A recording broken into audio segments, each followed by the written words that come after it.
Good morning, Year 7. Today's lesson is kind of a recap of everything we have covered so far in Year 7. Next week you will have an assessment, which I'll do an online assessment if you aren't able to come into school. So we're going to do a quick recap. I will tell you when to pause the video so that you can actually actively do the work, and by all means you can revisit and kind of fast forward and rewind to the bits that you need. So the topics that we're going to cover are hand washing, preparation for practical lessons, the danger zone, pathogenic bacteria, equipment and knife skills, as well as knives. What I would like you to do is you can either prepare a mind map covering the different pieces ready for your assessment, or you can produce a poster. It's entirely up to you. They're just two different ways of revising for an end of unit assessment. So very, very quickly, hand washing covers the following kind of different bits and pieces. So if you want to pause the video now, and you can read through that rather than me reading it to you. So if you pause now.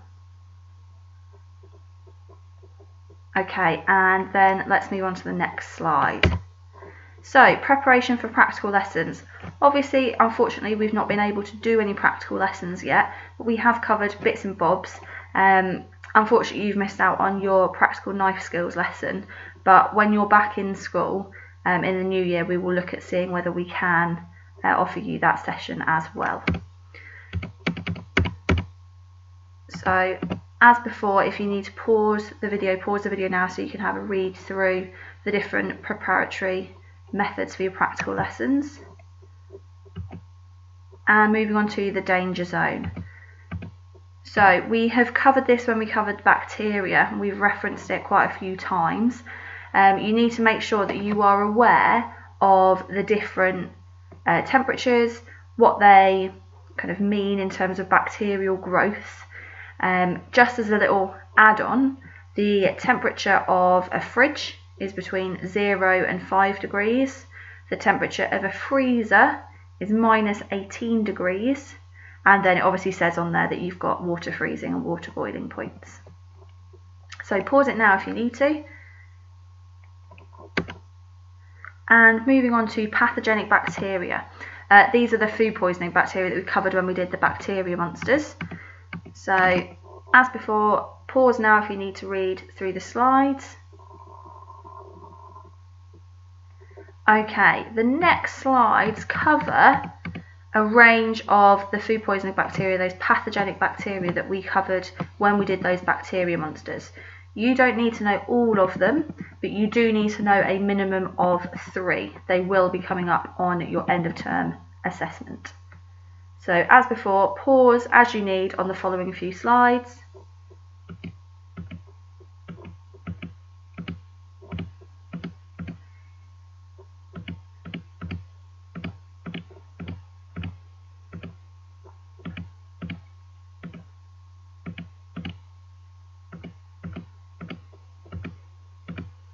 Just as an add-on, you will not be marked down on your spelling, but I would suggest certainly for some of them, ones like Salmonella, to have a go at doing the spelling correctly, because if you were to pick to do food at GCSE, you would need to know how to spell things accurately.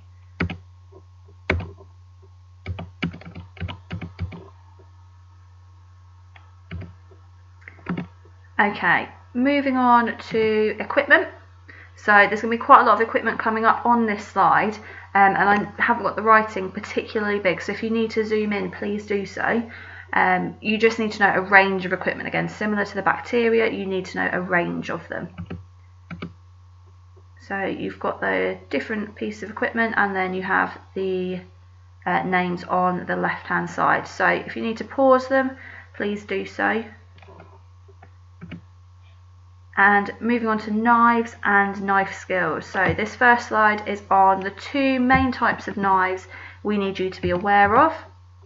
So the larger knives are chef knives.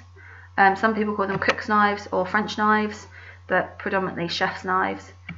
And then you also have a paring knife, all right, which is the small one there, the ones we use more generally in school, certainly at Key Stage 3.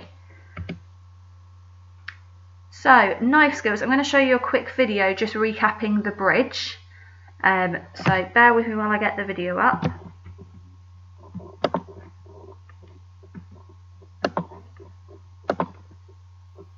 First, twist the stalk from the tomato. Place the tomato onto the chopping board. Make a bridge over the tomato with your hand. The fingers should be on one side and your thumb should be on the other. Pick up the knife with your other hand and check that the blade is facing downwards. Then, guide the knife under the bridge and over the tomato. Cut into the tomato by pressing the knife down and pulling it out of the bridge. You might like to think of the knife as a train which goes under the bridge. Now, take one half at a time and place it flat side down. Make a bridge over the tomato and use the knife, just like before, to cut it into quarters. So by placing the tomato, whatever food it is that you're cutting, flat side down as soon as you can, you reduce any kind of wobbling, so it's a little bit safer. The bridge hold generally is for kind of more chunky chopping techniques. You can't be particularly precise, but it is the most basic technique. Your fingers are much farther away from the blade than on the next technique, which we're going to talk about in a moment. So the next technique is the claw technique, as you can see from the image on the screen. I'm going to show you another very quick video. By all means, pause wherever you need to.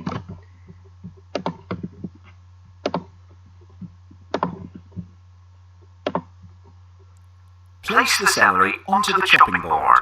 Make a claw with your hand by partly curling your fingers together. Decide how thick you want the slices before you begin. Then, pick up the knife with your other hand and check that the blade is facing downwards. Tilt the knife and slice through the celery using your fingers as a guide. As you can see from the video, this knife technique, it's much more precise. So you're still keeping your fingers nice and safe where they're tucked under, but you can be a little bit more precise with your cutting skills. So returning to the PowerPoint, that is the end. If you need to go back through and have a look at any of these, again, you can do. I will also upload separately the PowerPoint so you can just click through as well as you need. This can be done on paper. It doesn't really matter what you do to do the poster or the mind map on, but I would suggest you bring it with you for the next lesson you are in school, and then we can stick it in your book. Fantastic. Thank you very much, Year 7.